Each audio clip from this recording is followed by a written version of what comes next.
ini udah agak bercanda nih handphone gue rasa ya. Geli banget.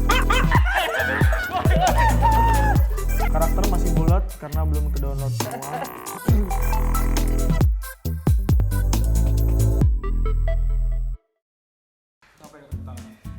Halo guys, sasas mandang sang lagis this specials is tiga spons. Dan sesama saskes bahasa Inggris besok. Ayo. Translate. Halo guys, selamat datang kembali di video Investigafon dan kita akan tetap menginvestigasi. Tuh kan jadi belibet.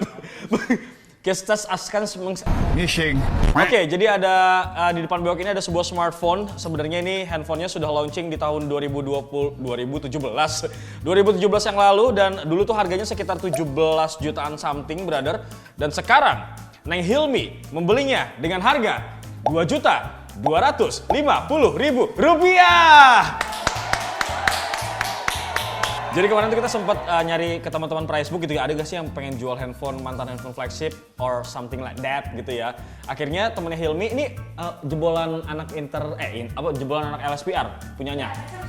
Serius? Lu beli 2250?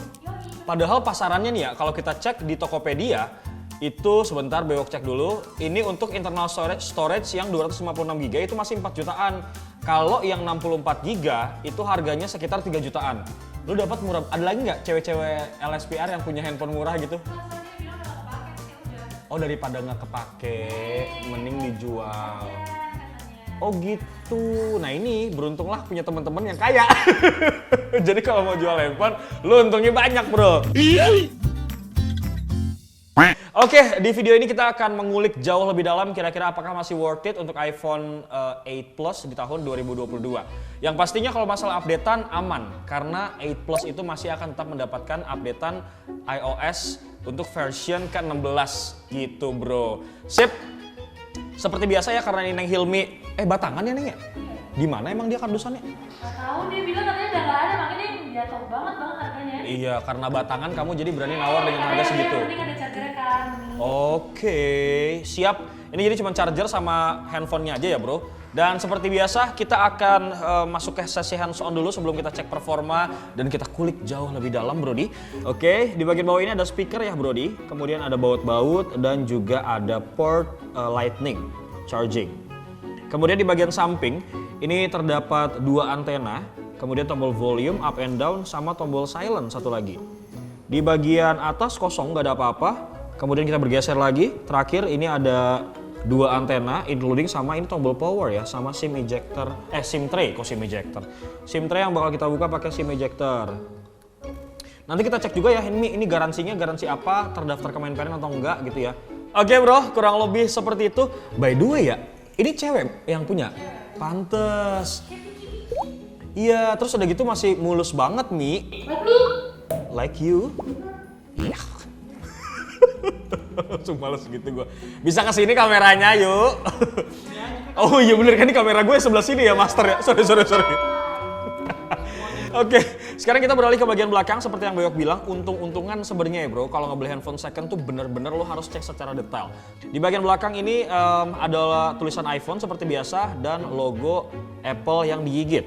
Gitu bro. Kemudian di bagian belakang lagi yang sebelah sini, Cop, kelihatan ya Cop? Ini terdapat LED flash. Selain LED flash, di bagian sampingnya sini terdapat juga dual kamera. Ini resolusinya 12 megapiksel dan 2 megapiksel. Resolusinya 12 megapiksel. Yang satu ini dengan bukaan diafragma f1.8. Kemudian ada wide-nya juga bro, ada OIS-nya juga. Yang satunya lagi ini 12 megapiksel sama dengan bukaan diafragma f2.8 dan 2 kali optical zoom. Gitu bro. Untuk merekam video sendiri nanti bakal kita coba kualitas dari kamera belakang. Setahu gue ini masih oke banget sih untuk kamera belakang dan juga kamera depannya.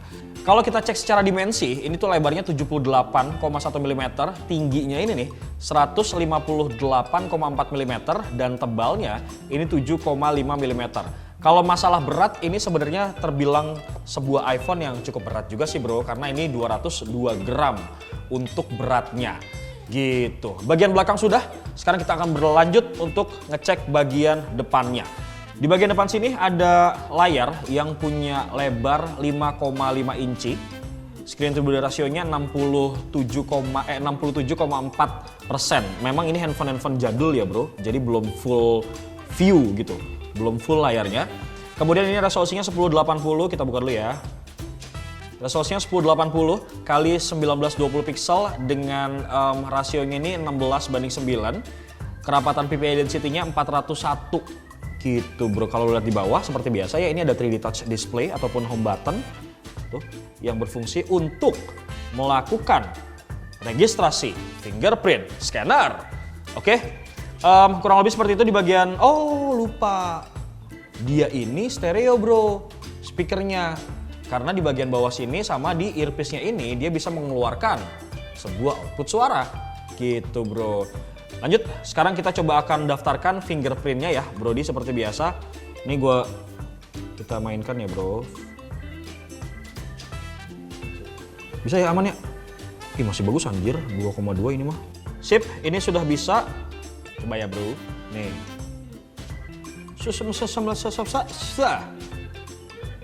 Ya kok nggak bisa dah? Kocak. Jadi yang mana? Tadi gue daftarin jari yang mana sih bro? Ini bener. Sumpah jari yang ini. Tadi dulu bro, ini nggak bisa nih bro. Kayaknya tadi gue daftarin yang itu deh. Coba add fingerprint lagi. Apa kita delete ya?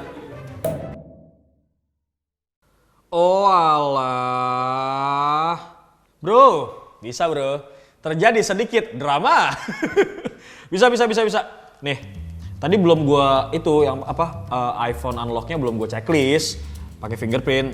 Tuh, bisa dong. Udah saujan lu ya sama temen lu ya. Oke. Bisa ya brother. Sekarang kita bakal cek dulu untuk bagian settingnya. Beok bakal cek di about phone. Kita bakal buka general. Terus kemudian kita buka about phone brody. Nah ini tertera beberapa informasi yang mana Doski ini latest software versionnya ini iOS 15.5, tapi ini upgradable kok ke iOS 16 gitu. Lanjut lagi, Beok akan ngecek untuk emailnya ya Brody. Dan email terdaftar di database Kemenperin. Berarti benar, kamu tidak ditipu, ini beneran X garansi godok. X garansi gobox, iBox. Nah, jadi kalau ada beberapa tipe iPhone yang memang dia garansinya tuh internasional, tapi belum terdaftar di database Kemenperin. Tapi kalau misalkan dia aktif sebelum 2018, apa aku lupa ya, itu dia masih ada pemutihan. Nah, kalau misalkan dia aktif sebelum tahun itu, tetap bisa terdaftar di Kemenperin, tetap masih bisa dipakai gitu loh. Masalahnya kalau misalkan emailnya nggak terdaftar di Kemenperin, nanti suatu saat kamu akan kena blok selulernya. Jadi kamu nggak bisa pakai SIM card di Indonesia. Kamu cuma bisa pakai WiFi aja. Ngerti nggak? Kayak ngerti kan? Oke. Ya karena temen aku pernah kayak gitu. Bohong. Handphonenya nggak bisa. Iya, tiba-tiba nggak bisa dipakai kan operatornya, yaitu di blok. Biasanya handphone yang dari luar negeri.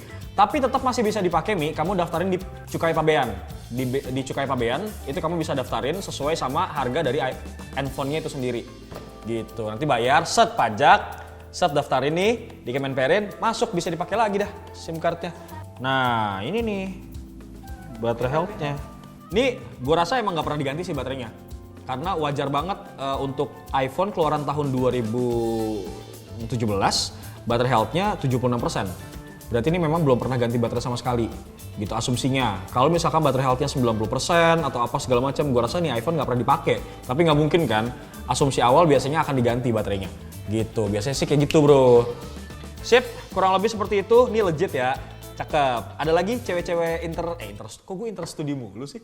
Ada lagi cewek-cewek. Ada siapa interstudi? Nggak ada. Gue suka ketukar LSPR sama interstudi anjir. Ada siapa di interstudi? Padahal mahalan LSPR kan. Ada siapa di interstudi?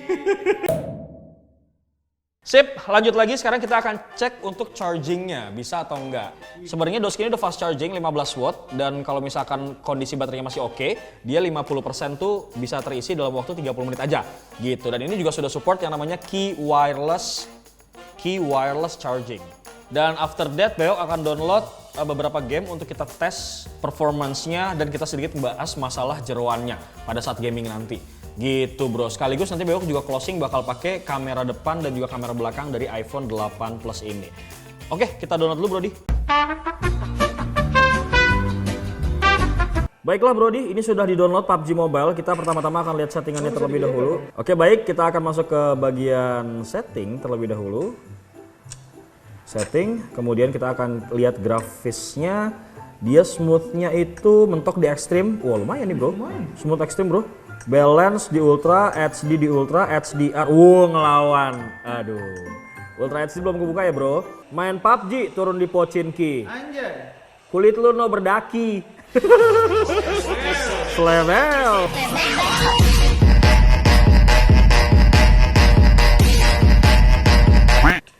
Jadi seperti yang gue bilang bro, ini iPhone 8 Plus tuh memang masih worth it di tahun 2022 ini, asalkan lo beli storage-nya yang gede. Takut.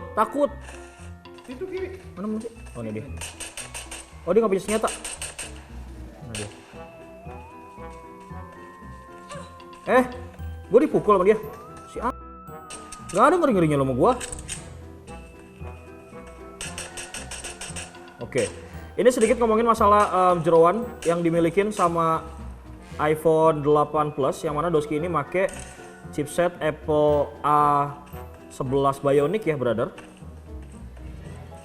Dan ini masih cukup lancar, buktinya bewok main di PUBG Mobile masih oke-oke aja. Belum ada kendala, cuman memang bewok sedikit merasakan kehangatan bro di bagian back. Tuh, baterainya lobet. Habis baterainya. Bewok merasakan sedikit kehangatan yang ada di bagian backdoor. Suhunya mau dicoba. Oke, kalau kemauan lo keras. Buset. 39,9 bro. Hampir 40 derajat Celcius. Jangan. Nah, ini juga sebenarnya Doski ini ada IP67. Jadi bisa tahan dalam kedalaman air 1 meter selama 30 menit. Kita tadi gue ngeliat ada save. Woi. Wah, gokil lu, nggak ada ngeri-ngerinya lu.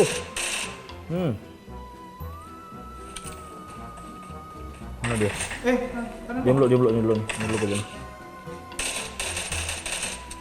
Dua langsung bro. Bewok rasa cukup ya untuk gaming test. Menurut gua kalau secara layar dan segala macam performa masih oke banget nih buat main game PUBG Mobile. Tapi memang secara suhu agak sedikit panas, bukan sedikit panas sih, panas banget 39,9. Jadi setelah ini Hilmi mau ngebeliin Bye Bye Fever, mau ditempelin ya Mi. Oke bro, sekarang kita akan tes untuk kameranya. Kita cek dulu nih kemampuan dari kamera depan dan kamera belakang iPhone 8 Plus. Yoms. Emang apa sih? Tapi lumayan bro. Oke Brody, yang ini hasil perekaman video kamera depan dari iPhone 8 Plus. Gimana? Kalau menurut gue masih oke banget ini mah. Dan sekalian gue closing deh. Terima kasih buat kalian yang sudah nonton dari awal sampai akhir. No skip. Jangan lupa untuk like, comment, share, dan subscribe channel YouTube Pricebook Beauty dan juga Pricebook Otomotif. Bagaimana? Apakah ada iPhone lain yang pengen kita investigasi tapi belum sempat kesampaian gue investigasi? Monggo minta aja di kolom komentar. Atau mungkin handphone mantan flagship apa sih yang pengen kita investigasi dan pengen kita kulik? Langsung aja tulis, feel free di kolom komentar. Bewok pamit Brody. Assalamualaikum.